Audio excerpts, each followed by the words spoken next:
एक बहुत ही मेहनती और ईमानदार लड़का था जो कि बहुत ही ज़्यादा गरीब था।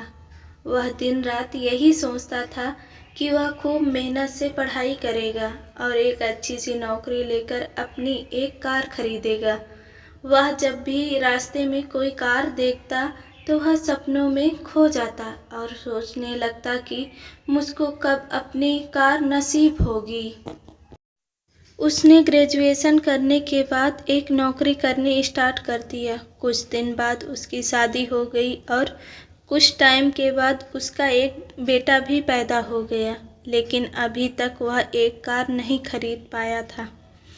वह कुछ न कुछ पैसे ज़रूर जमा करता और एक दिन जब उसको लगा कि वह अपनी कार खरीद लेगा तो उसने अपने सारे पैसे से एक कार ले लिया।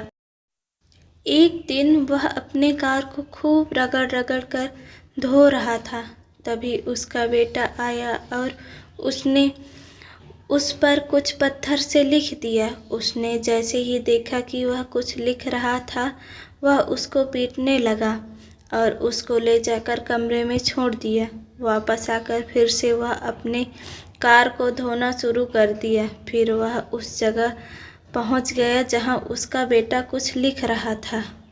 फिर उसने देखा कि उसका बेटा पत्थर से क्या लिखा था। उसके बेटे ने पत्थर से लिखा था, आई लव यू पापा। यह देखकर वह रोने लगा और बहुत ही ज़्यादा पछतावा करने लगा। वह कमरे में अपने बेटे के पास गया और उसको गले से लगाया और बोला, आई लव यू बेटा। दोस्तों, इस कहानी से हम लोगों को यही सीख मिलती है कि गुस्से में लिया गया निर्णय कभी सही नहीं होता है। इसलिए हम ऐसा कुछ काम न करें कि जिसका पछतावा हमको बाद में हो।